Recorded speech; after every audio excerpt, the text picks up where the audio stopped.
Tanzilanga lilache Tanzilanga lilache Aumi mujala biapi ni me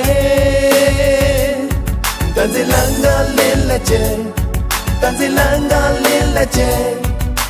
Yaulage Yaulage Tanzilanga lilache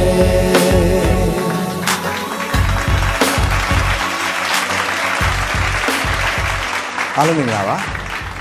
တန်စင်လန်းကလင်းလက်ကျဲအစီအစဉ်မှာကြိုဆိုပါရစေ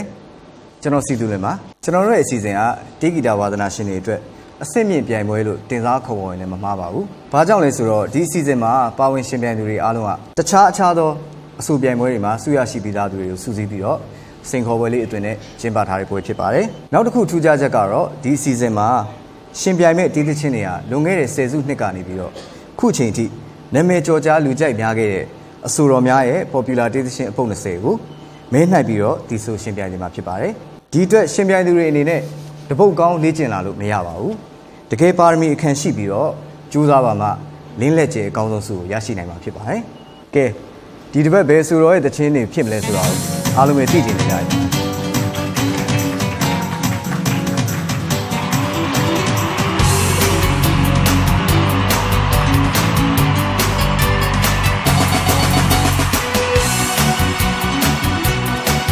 တေးသန့်ရှင်ချောစုခင်လက်ခုပ်လေးတီးပြီးကြိုလိုက်ကြအောင်နော်ချောစုမင်္ဂလာပါမင်္ဂလာပါစီစီအခုလိုမျိုးပေါ့နော်ချောစုရဲ့ popular ဖြစ်တဲ့သချင်းလေးတွေကိုဒီဆိုရှင်ပြိုင်ကြမှာဆိုတော့ချောစုရဲ့ရင်ထဲကခန်းစားချက်လေးတွေရယ်ပြီးတော့နောက်ဒီပါဝင်ရှင်ပြိုင်ကြမယ့်အဆိုရှင်တွေကိုပေါ့နော်အားပေးစကားလေးတွေအဲ့ဒါလေးနည်းတော့ပြောပြပါအောင်နော်အခုလိုဒီအစီအစဉ်လေးမှာချောစုရဲ့သချင်းတွေကိုစူးစီးပြီးတော့ပါဝင်ရှင်ပြိုင်ကြမယ့်ညီမလေးတွေကိုချောစုကနေပြီးတော့ကျေးဇူးအထူးတင်တဲ့အကြောင်းပြောကြားချင်ပါတယ်ဒီအစီအစဉ်လေးကအရင်တုန်းကလို့တပုတ်ကောင်းမဟုတ်ဘူးလေအများကြီးဆိုတော့ချောစုရဲ့သချင်းအပုပ်20တွေကနေပြီးရွေးထားရတာဆိုတော့တကယ်ကောင်းပါလေတကယ်ကိုပိုင်ပိုင်နဲ့ရမှာလည်းဖြစ်မှာဆိုတော့တက်နိုင်ဆုံးစူးစမ်းပြီးတော့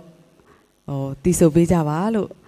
ချောစုအောက်ကနေအားပေးနေပါမယ်လို့ပြောကြားချင်ပါတယ်ဒီစီစဉ်လေးမှာပါဝင်ရှင်ပြိုင်ကြမယ့်အဖွဲ့နှစ်ဖွဲ့လုံးကိုစင်မြင့်မော်ဖိတ်ခေါ်ပါတယ်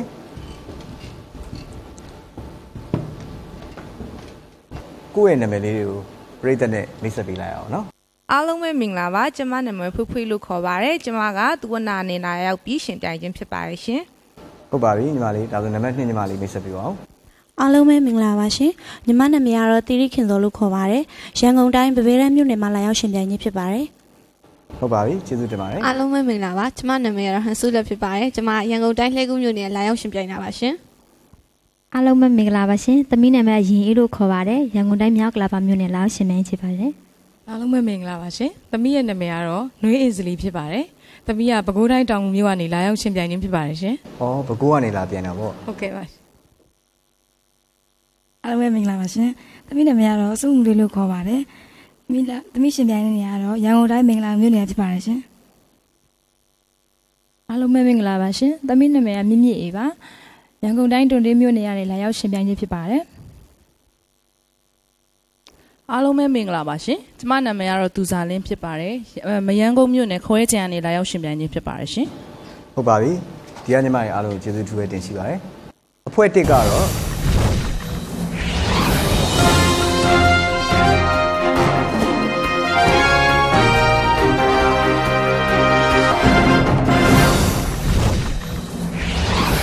အဖွဲ့2ကတော့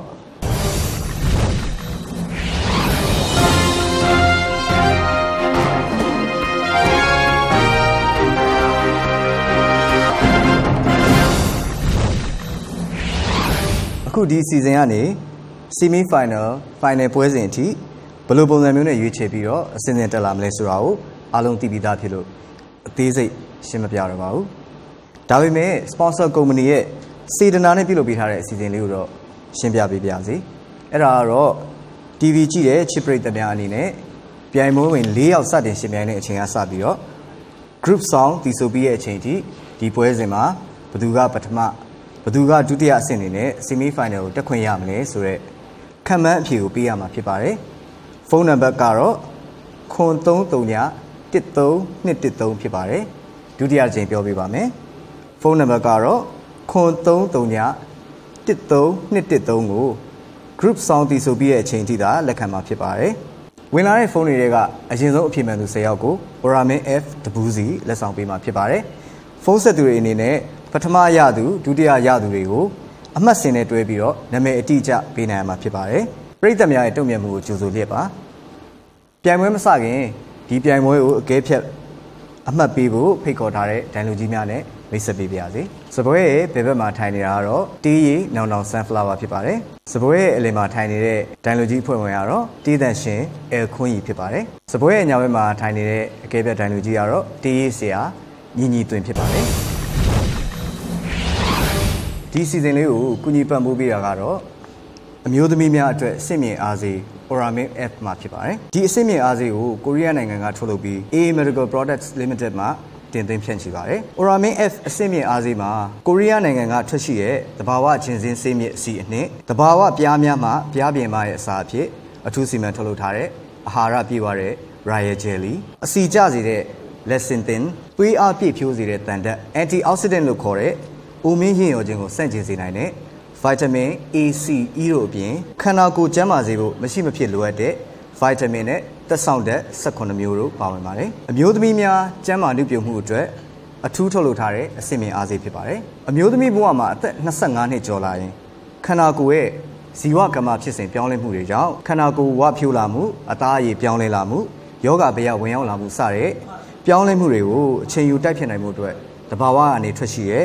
အဆင့်မြင့်အားစေးတွေကိုသုံးစွဲဖို့မဖြစ်မနေလိုအပ်လာပါပြီ။အဲ့ဒီအတွက်တော့စိတ်မပူပါနဲ့။အကောင်းဆုံးတဘာဝကပြီးတဲ့အားစေး Oramin F ကိုသုံးစွဲကြည့်ပါ။ထင်ထားတာထက်ထူးခြားတဲ့ခံစားမှုကိုရရှိမှာပါ။ဖွဲ့တစ်မှာအမှတ်စဉ်တစ်ကိုဖိတ်ခေါ်ပါတယ်။ညီမလေးမင်္ဂလာပါ။မင်္ဂလာပါဘူး။အခုတချင်းအပုတ်20လုံးလေ့ကျင့်ထားတယ်ပေါ့။ဟုတ်ကျင့်လာပါတယ်။အခုညီမတီဆိုကရှင်ပြန်ရမယ်။တချင်းရဲ့နာမည်လေးကိုသိအောင်ထုံးစံတိုင်းမဲလေးနှိုက်ကြည့်အောင်နော်။နံပါတ်16ဖြစ်ပါတယ်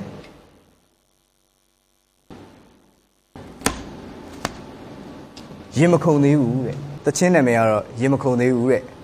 အောက်ကပြည်သက်တွေကလည်းသိကျင်နေကြတယ်ညီမရင်မခုန်သေးဘူးဆိုတာတကယ်လားတဲ့ကိုစီသူရဲ့ propose ကိုစောင့်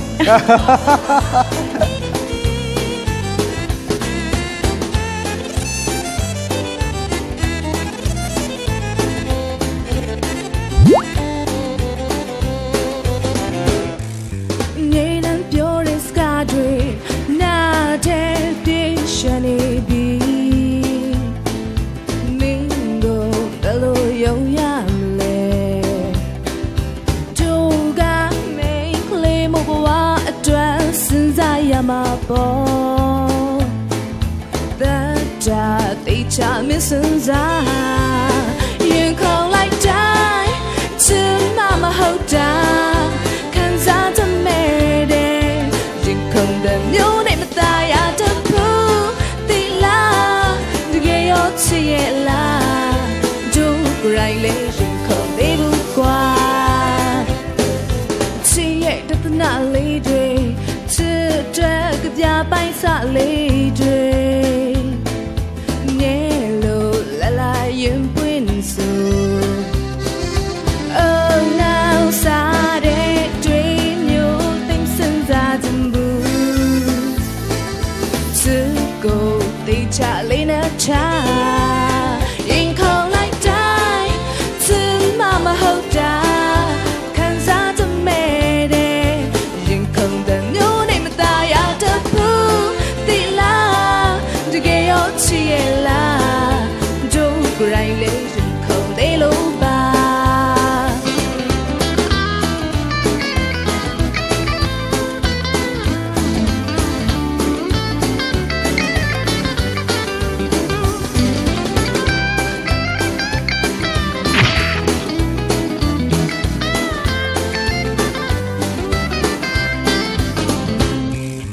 Needam pure is gadwe na de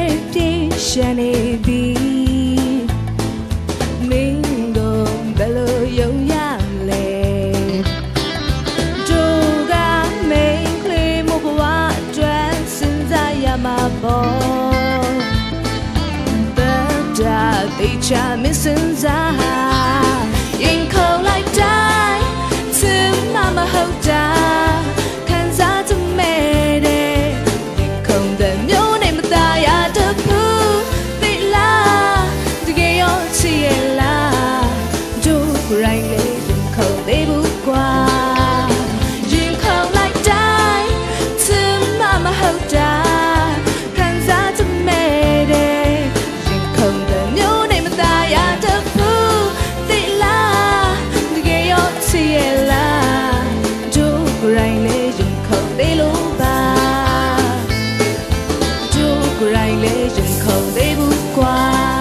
ညီမဆိုတော့ရန်ကောင်းပါတယ်ညီမကသာရင်မခုန်သေးတော့အကိုကအောက်ကနားတော့ရင်းနေတော့ခုန်လာ Same to you ပါ ကဲညီမရဆိုလို့ရှိရင်ညီမ semi final ပွဲကိုတက်ခွင့်ရပါစေလို့အကိုဆုတောင်းနေပါတယ် Thank you ပါ အဖွဲ့1ရဲ့အမှတ်စဉ်2ကိုဖိတ်ခေါ်ပါတယ်ညီမမင်္ဂလာပါ မင်္ဂလာပါကို ကဲညီမရှင်ပြရမယ့်တခြင်းကောင်းလေးကိုတည်သွားအောင်မဲလေးနိုင်အောင်နော် ဟုတ်ကဲ့ပါ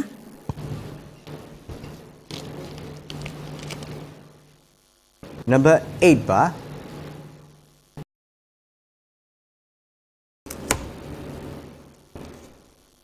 အတန်းတဆုံးနေညီမ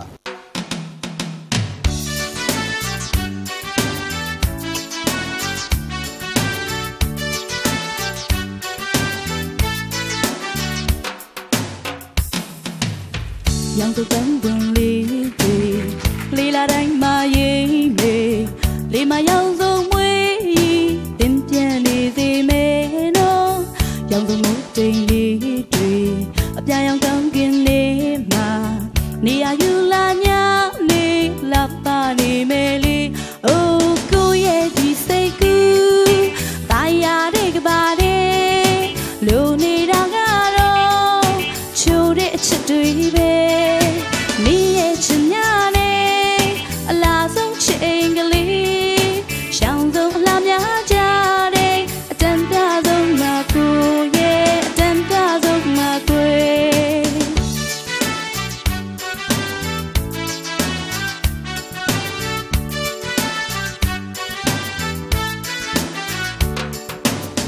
ချေပွန်လေးတွေလင်းတဲ့အနီအောင်လည်းငယ်လေးမှာချင်နာသူနဲ့တွေ့ကရှောက်ကြမယ်လီနော်ကွယ်ရောင်စုံတက်တန်ကြီးရေတို့ကလုံးငါကြီးရေကျင်သူရင်သွင်းနေမှာပုံလို့နေမယ်ကွယ်ပုံလို့နေမယ်ကွယ်အိုးအလားဆုံးကိုရဲ့ဒီစိတ်ကူးတာယာတဲ့ကပါတဲ့လို့နေတာကတော့ချိုးတဲ့အချစ်တွေပဲမိရဲ့ချင်များနဲ့အလားဆုံးချစ်အိမ်ကလေးရောင်စုံအလားများကြ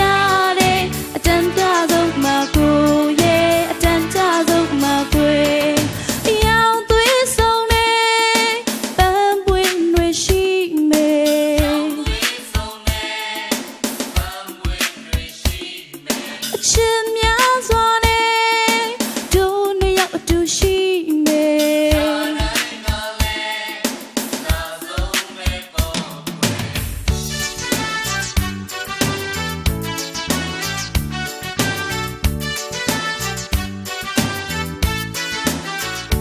အိုးအလားဆုံးကိုရဲ့ဒီစိတ်ကူးတာယာတဲ့ကပါတဲ့လိုနေတာကတော့ချိုးတဲ့အချစ်တွေပဲ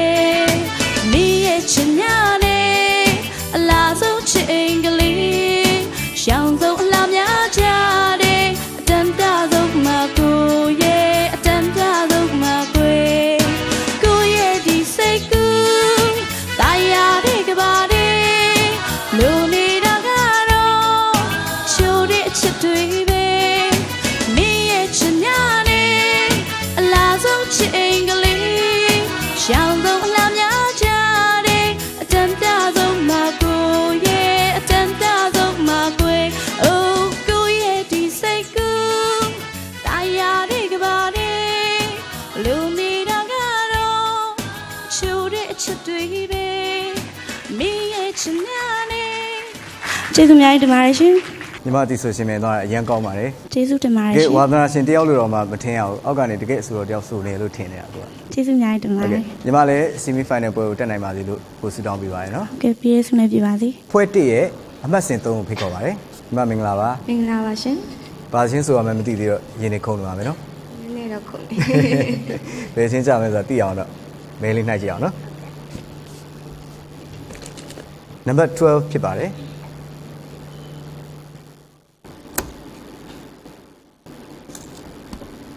မလွယ်ဘူးတဲ့ညီမ ဘယ်လိုတားစိတ်မလဲထားရှိတဲ့ကျမရဲ့မြတ်တာအမလေးတွေပြုခဲ့ပြီးကျမရဲ့အချစ်ကြီးလား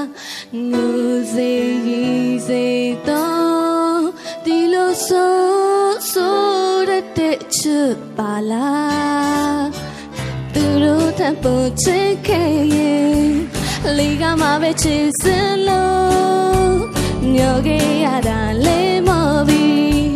နေတိုင်းခေါ်လည်းမလာဘူးဆို You know I'm calling out there ပြန်တော့နေလည်းမပြန်ဘူးကွယ်ချစ်စကားလေးဖြေပေးမိတာညောရဖို့လားချစ်ချစ်ရဲ့ရင်ကိုခွဲပြီးသိကိုကြည့်အချစ်များပြင်းနေလေအနိုင်ယူတာရိမေးလည်းရပါမရတဲ့ချစ်နဲ့ဆက်ချစ်ခဲ့သင်ကန်းစားသူပေးခဲ့ရင်ကျင်းရအောင်တော့လို့သွားခြင်းသူတို့ထပ်ဖို့ချစ်ခဲ့ရင်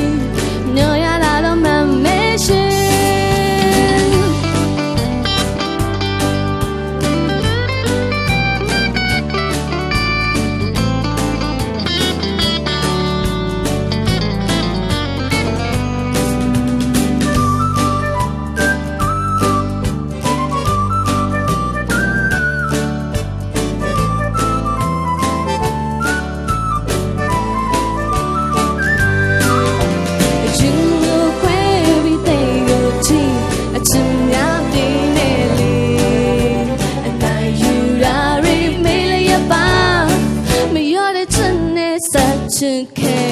You know I'm calling out there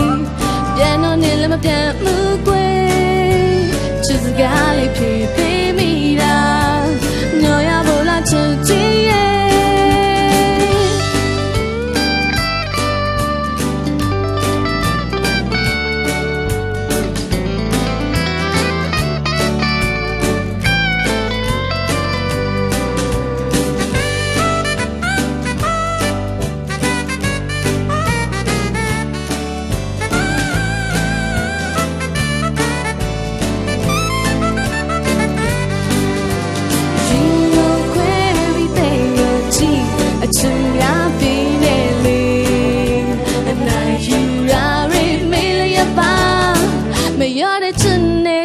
ချစ်ခဲ့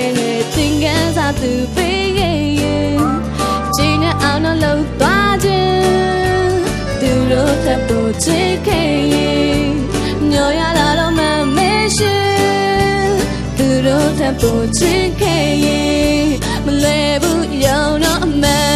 မေ့ရှင်အားလုံးကျေးဇူးတင်ပါတယ်ရှင်အရန်ကောင်းပါတယ်ညီမလေးကျေးဇူးအများကြီးတင်ပါတယ်တချင်းကောင်းတဲ့အတိုင်းပဲနော်မလွယ်ဘူးဆိုတဲ့အတိုင်းပဲဒီချင်းရတယ်တော်တော်မလွယ်တဲ့အချင်းပါဟုတ်ဆဆချင်းဝင်လေးဆိုလို့ရှိရင်နော်တော်တော်ခက်ခက်ခဲနဲ့ဆိုရတာတွေ့ရပါတယ်ဟုတ်ကဲ့ညီမ semi final ကိုတက်နိုင်ပါစေလို့ဆုတောင်းပါတယ်ကျေးဇူးနဲ့ပြေပါလို့ရှင်ဟုတ်ကဲ့ပါဒီတစ်ခါဆက်လက်ရှင်ပြိုင်မှုအတွက်အဖွဲ့တစ်ကကအမှတ်စဉ်၄ကိုဖိတ်ခေါ်ပါတယ်မင်္ဂလာပါညီမကြီးကိုမင်္ဂလာပါကဲထုံးစံတိုင်းပဲတချင်းကောင်းတဲ့လေးသိအောင်မင်းလေးနိုင်ကြအောင်နော်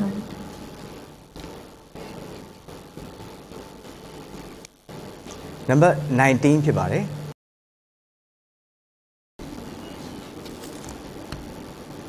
တချင်းကောင်းစဉ်ကမင်းရဲ့အိမ်နဲ့ဘယ်လောက်ဝီဝီမမိခဲ့နိုင်ဘူးအားလုံးပဲပြောင်းလဲချစ်ကမပြောင်းလဲဘူးရေမြေချပြီးနေခဲ့လဲမင်းကိုဟိုတော့ငါလို့ရင်မချစ်စိတ်တွေမပြမှုလာမယ်ပြောပြီးမင်းမရောက်ခဲ့ဘူးမင်းထားတဲ့အရက်ကအလွန်လေးမဆုံးသေးဘူးအချိန်လေးချလေဟိုရင်တိုင်းမင်းကိုတန်တားမြေအိုရင်မပြောင်းလဲချင်နေတော့မိုးစရာလေးနဲ့တွေ့ခဲ့ရင်ပြန်လာခဲ့တော့မင်းရဲ့အိမ်ကိုလေးအမြဲတမ်းမိတွေ့တကားလေးဖိငါကြိုးစိုးနေမဲ့အိမ်ပြောစရာတဲ့လေးချခဲ့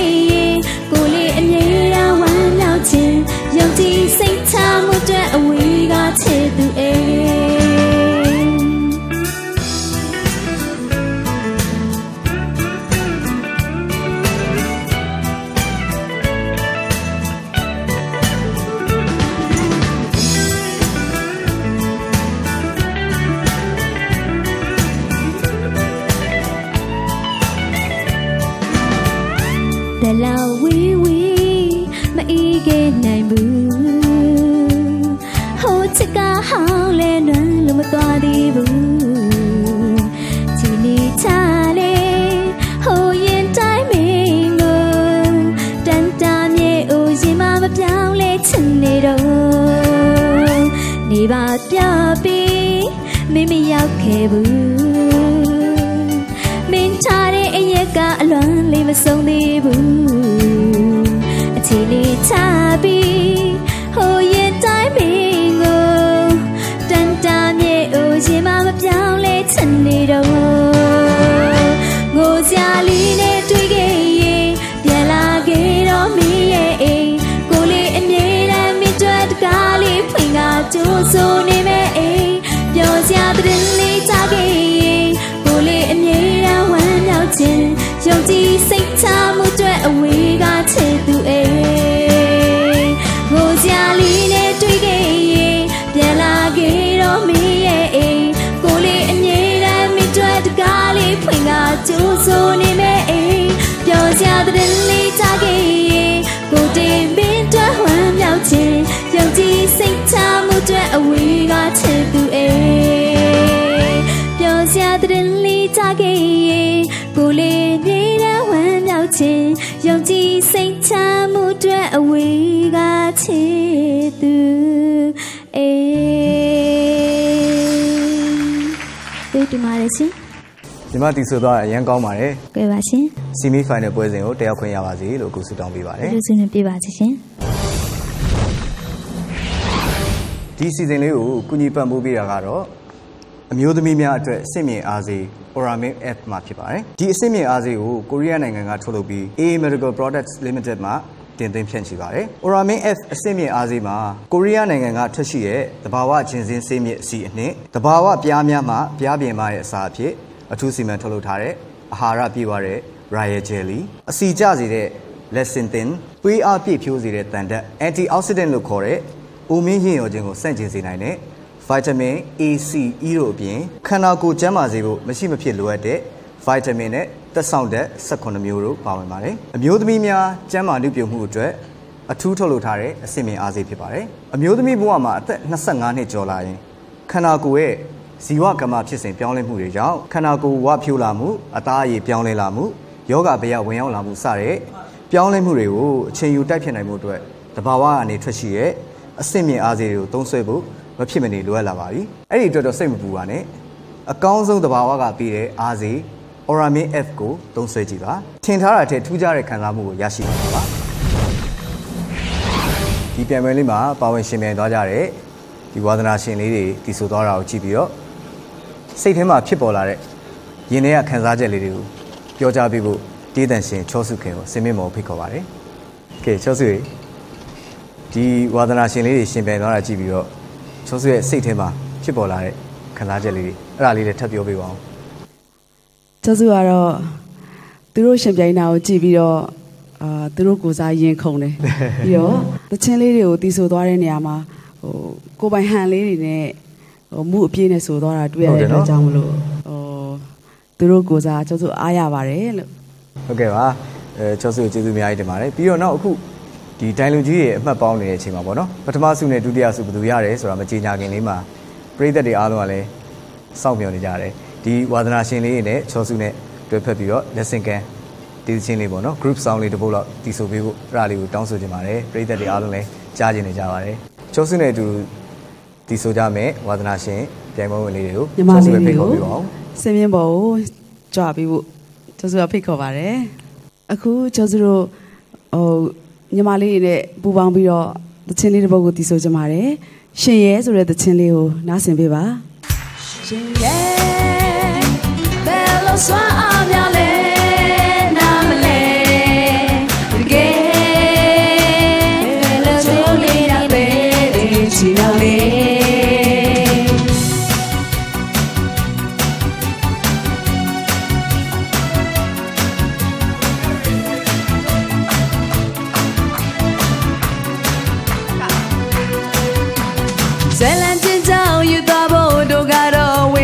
ပေါင်းတင်များရှိကဲရဲလို့တို့ကလောင်ပြောင်းခဲ့ရင်ခုန်ခြင်းစရာပဲလို့ကောင်းကောင်းလုံး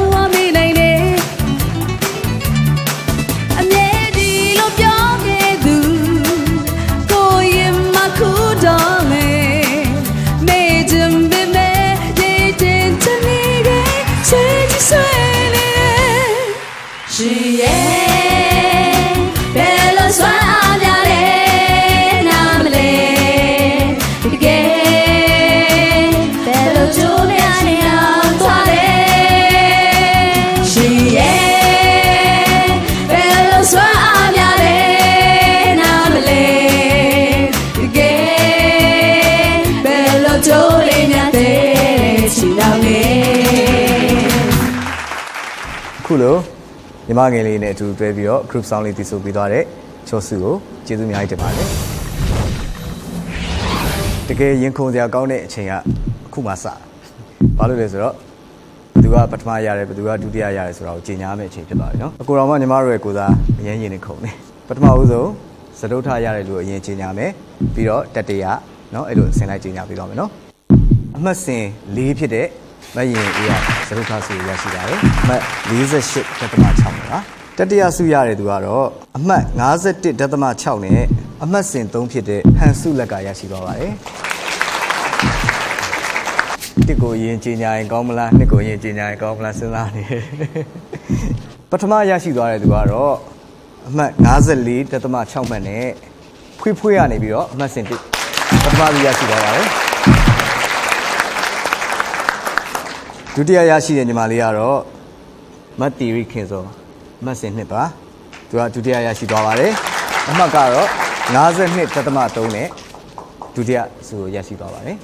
ဘာကြောင့်ပထမစုရတယ်ဘာကြောင့်ဒုတိယစုရတယ်ဆိုတာလေးတွေကိုသုံးသက်ချက်လေးတွေကိုပြောပြဖို့ဒိုင်အဖွဲ့ကိုစားတည်တံ့ရှင်အခွင့်အရေးမှာပြောကြားပေးပါရင်ပန်ကြားပါရခင်ဗျာ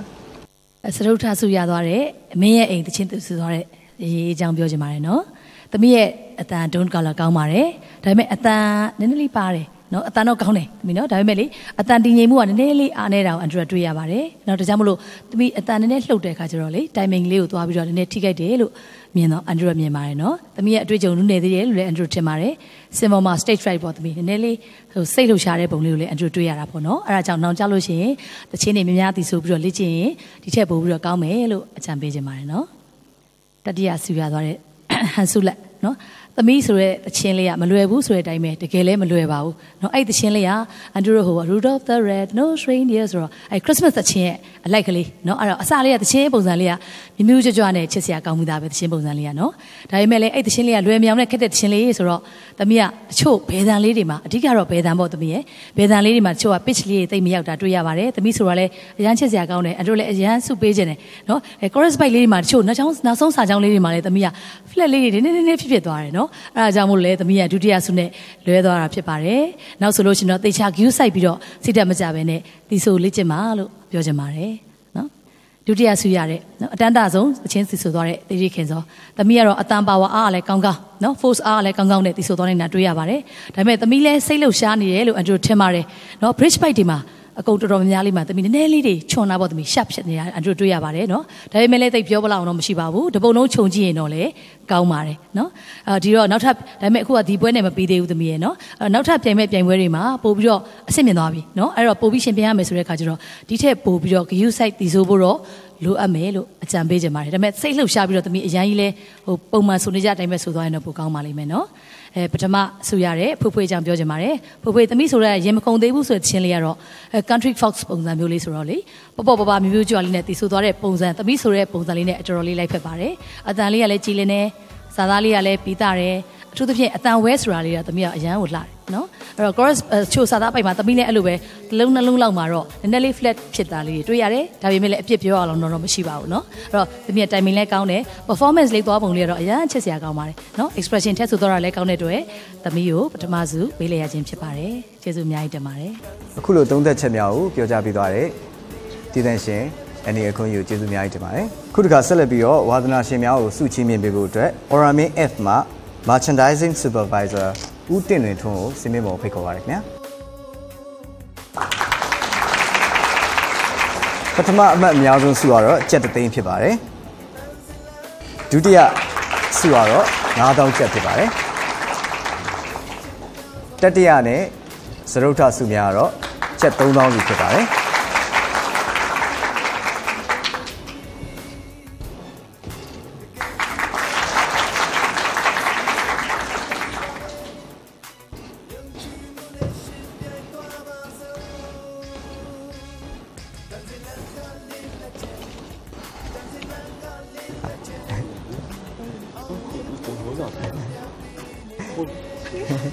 sorry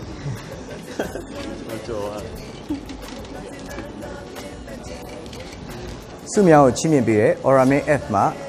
Merchandising Supervisor ဦးတင်လွင်ထွန်းကိုကျေးဇူးအထူးပဲတင်ရှိပါတယ်အခုလိုစိတ်ပါဝင်စားစွာနဲ့တီဆိုရှင်ပြိုင်ပေးသွားကြတဲ့ညီမငယ်လေးများကိုကျေးဇူးအထူးပဲတင်ရှိပါတယ်ဒီစီစဉ်ကိုထုတ်လွှင့်ပြသပေးတဲ့မြဝတီရုပ်မြင်သံကြား sponsor ပေးတဲ့ Oramin F Company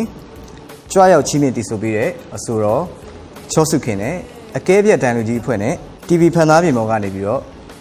စောင့်မျှော်ကြည့်ရှုအားပေးနေကြတဲ့မြဝတီရုပ်မြင်သံကြားကြည့်ပရိသတ်များအားလုံးကိုအထူးပဲကျေးဇူးတင်ရှိပါတယ်နှစ်ကာလတွေတရွေ့ရွေ့ပြောင်းလဲလာပြီမဲ့ဂီတတန်စင်ကိုချစ်မြတ်လို့တဲ့စိတ်ဟာလူသားတိုင်းရဲ့နှလုံးသားမှာအမြဲတစေရှင်သန်ကိန်းရောက်လျက်ရှိနေမှာပါဒီအတွက်ကြောင့်လေတေးချစ်တဲ့ဝါသနာရှင်ညီငယ်ညီမငယ်လေးများရဲ့အစွမ်းအစရှိရှိ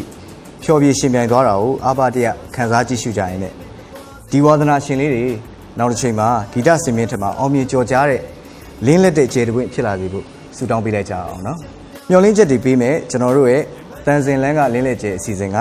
ဝါသနာရှင်များကိုအမြဲတမ်းလက်ကမ်းကြိုဆိုနေပါတယ်ဒါကြောင့်အောင်မန်းကိုစုခူးဖို့တန်စင်လန်းကိုလှမ်းခဲ့စို့